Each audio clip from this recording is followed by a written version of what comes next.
Booking originally came from two big ideas. One very big serious idea, one big stupid idea. And the big serious idea was about information overload. How do you get spaceship crash? Spaceship. Shut up, Todd. Shut up, Todd. What's the rush? I am Todd here. Oh, you think I can't hear your noise? And it was felt like with advent of smartphones and interconnectivity and social media, it felt like the world, which was already loud, I feel like, especially to, if you're kind of anyway a sensitive soul. And I thought the world is getting louder. We have equipped ourselves with these handheld computers that contain more processing power than anything that sent them into the moon, and we use them to shout. And so I thought, well, what if the next logical step was that you couldn't get away? You had no choice, and you had to share, and you had to hear what other people share. You were forced to. Does he do that all night? And how much worse if that happened and you were young?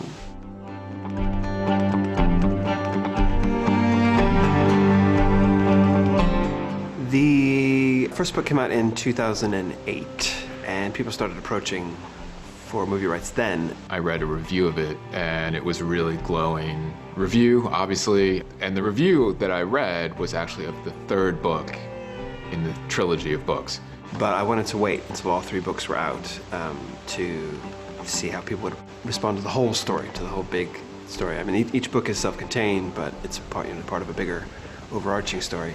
You know, the books had won all these prizes, like the Guardian Children's Fictions Prize in the UK, and I just couldn't believe that the film rights to these books would still be available at that point. I said with my agent, just be patient, I'm not in any hurry, wait till all three are out, and he just calmly, in a friendly way, kept asking, and so when all three came out, he took them to Lionsgate and put it all together. So it was like literally just very good timing for me at that point, yeah. Well, I mean, I've been very, very lucky in that this is my second adaptation, and for the first one, which was A Monster Calls, this one is it's a bigger production and it's a bigger budget. But Doug understood the books and he understood what I thought about the books, and it felt like every movie is a risk, everything's a risk, and he just felt like I've got to take a risk with. But then Daisy Ridley, reads the books and reads the script and really, really wants to be Viola, and she was first. And I thought,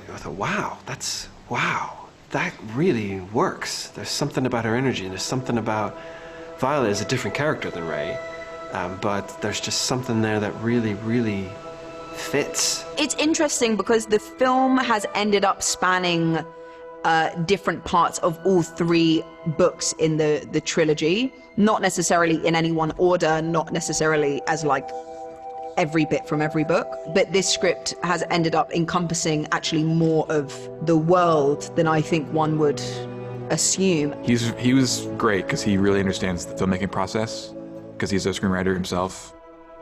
So I think maybe other authors would see their book being turned into a movie that's very different in some ways in the book, because you have to adapt and freak out.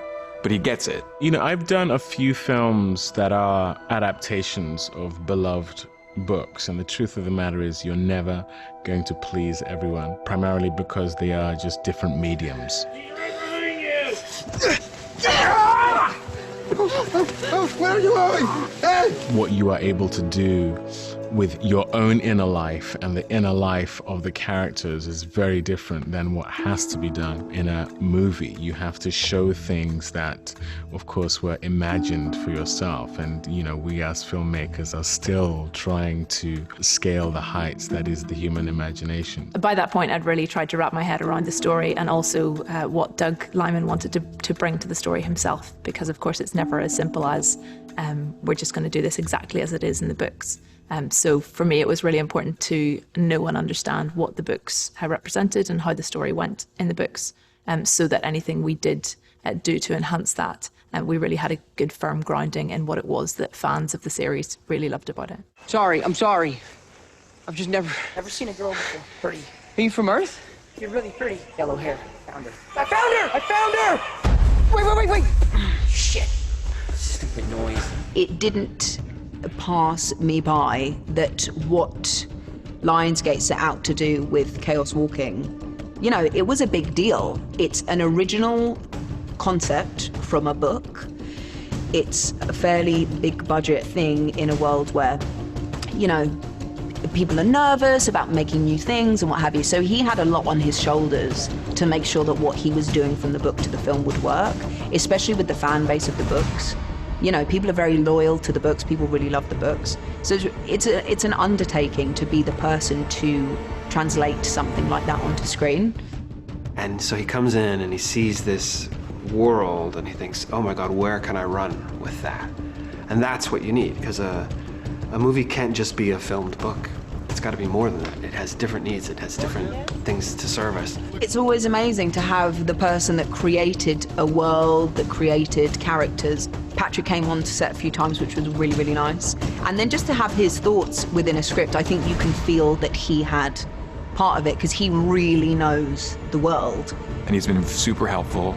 I've been able to like email him and ask him like, you know, deep lore questions about what's really going on here, like how do these things work, you know, backstory stuff just from the source, which is amazing.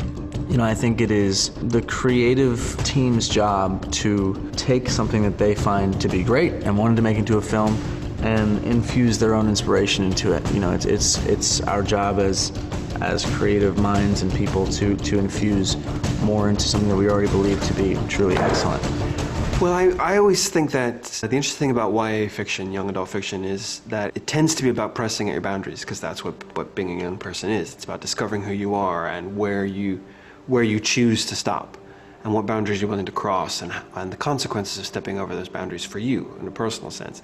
And so all three books are about Todd and Viola really pressing at their boundaries, some through choice, some through the extremity of a situation, and learning what is right for them. In the first book and in the film, it's all about they don't know one another and they need to learn to trust one another, and it's absolutely 100% not a simple romance, because that felt a little cheap and it felt wrong to the situation.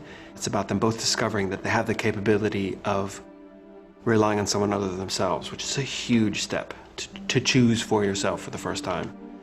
And as the books go on, they both make some pretty poor decisions that circumstance forces on them that seem right, and especially the middle book is about how can you make a lot of little decisions that seem right and still end up in a terrible place.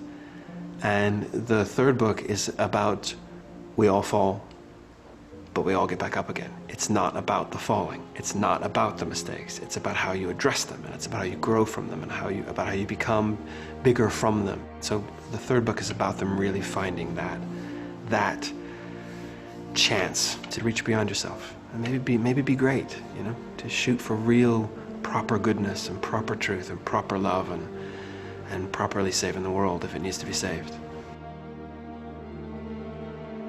Oh, and the great big stupid idea is that I really hated books about talking dogs, because I never thought dogs talked in the way that I thought a dog would actually talk.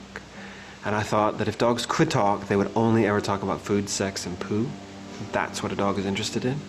And so the challenge was, could I make a dog character who spoke, or as in the film, you know, lots of imagery and so on, keeping every bit of real dogness about him, but still make him a real character, somebody you really care about. And he's the most popular character in the book, actually. So